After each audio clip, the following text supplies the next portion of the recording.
As Rita said. Good morning, ladies and a few gentlemen.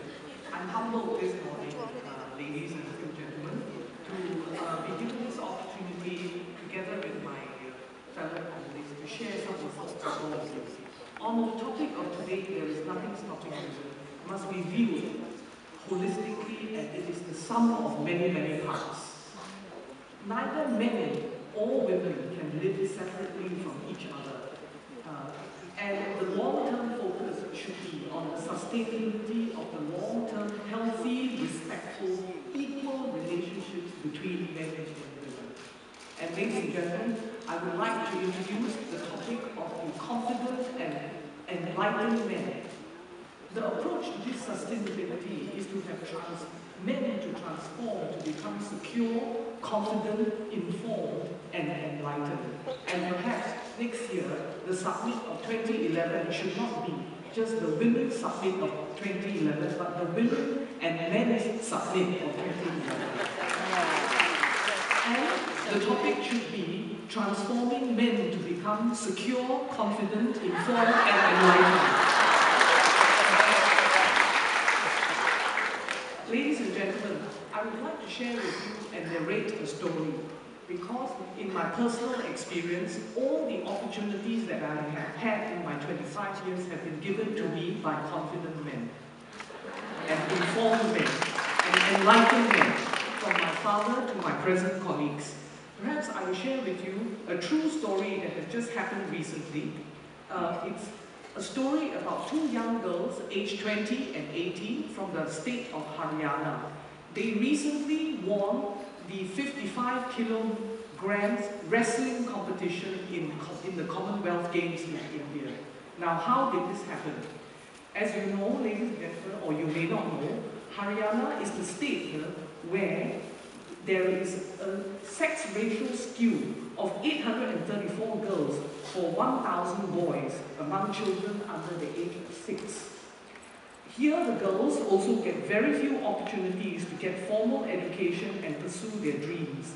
Many women here simply spend their entire life working in the farm and preparing food and doing the laundry for their husbands and their families. The girls here also cannot marry men of their choice. If they go against their family wishes and marry someone from outside the community, they may be killed. And this is what they call honor killing. And once they get married, they are not expected to give birth to a baby girl. Otherwise, they can be haunted for life. So what happened? How did Rita and Babita become stars in India? It is because of an enlightened father. Their father took the decision one year after he watched a wrestling match that he would have to go back and to train these girls to take up this sport. And he himself was attacked vigorously by his own father for doing this thing. And they would say to him, how would you expect these girls, how would you expect to find grooms and husbands for your daughter Rita and Babita when they have such well-built muscles? It's such a shameful act.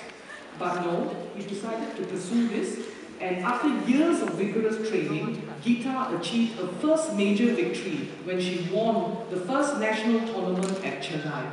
And she went on, ladies and gentlemen, to win the 55 kilograms gold medal in the Commonwealth Games recently. And her sister won the silver. Now, how did that all change?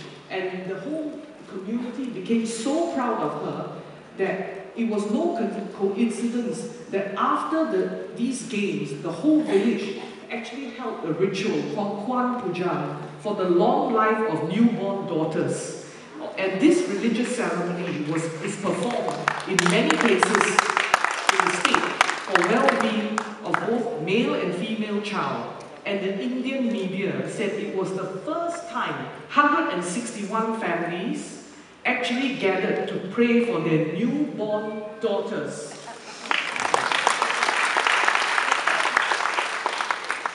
What more, the family members who participated in the ritual also took part in the oath to oppose the practice of female fratricide, that's the killing of female babies. Let me end by just one final point.